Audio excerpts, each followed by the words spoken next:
right, so our watercolor is dry.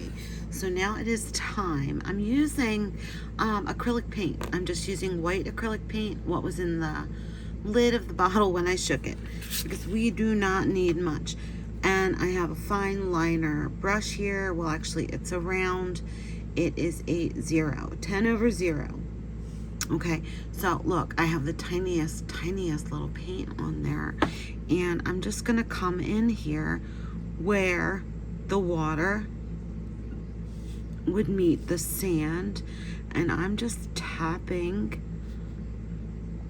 little dots and little blobs to look like the foam, and I'm just gonna random do that.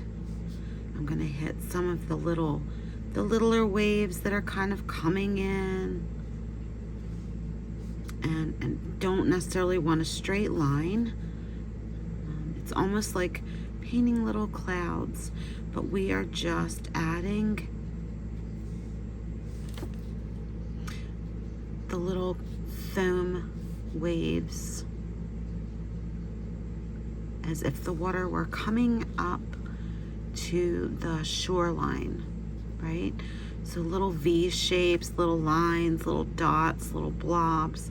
You can bring some of them way up here, leave some space in between some of them, like I did here.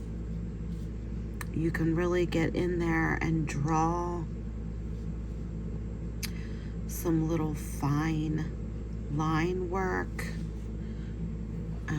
You know, like when the water hits the ocean and then it starts going back, it kind of pulls those pieces of foam back with it. So we're just creating the look of our water.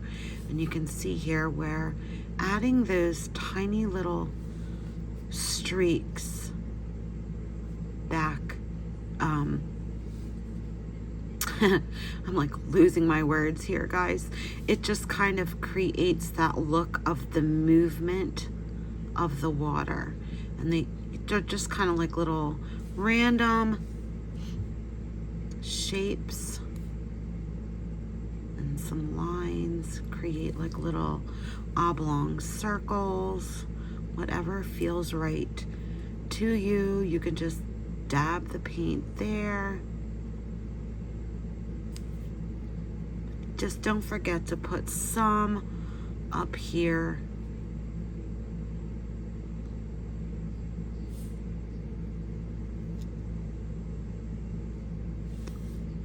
You can make them thicker where it's crashing up on the beach.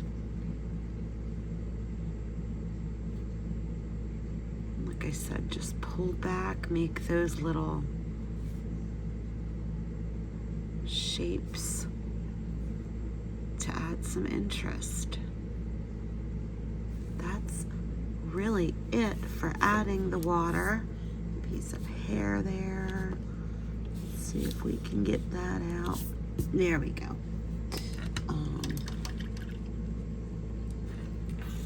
And then to finish it off, and this is completely optional, you can come in with some blue, the darker blue watercolor, and really just outline your letters, and try to keep them sort of crisp. This one got a little bit wavy, but we're gonna run with it. So that darker watercolor will just kind of make it pop off of the white of the paper, especially if you did like a modeled background to start with, like I did. I'm not going to use this blue on the bottom where the sand is. I'm just going around the letters up here where the water is, and I can kind of differentiate, I guess is the correct word, between the letters there a little bit. If you go out, just dab some of that dark color in there, just like I did. Like I just messed up there, but I'll just bring the waterline up and back a little bit higher.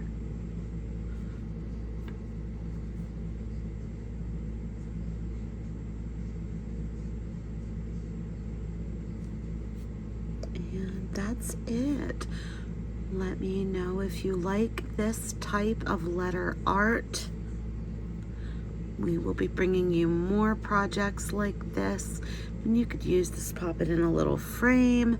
You could use this as a card. If you know someone who has a July birthday, you could make little invitations with it. So these kind of little fun lettering projects can be used in a lot of ways. I hope you like this, guys. I'll see you soon for more, and have a wonderful summer.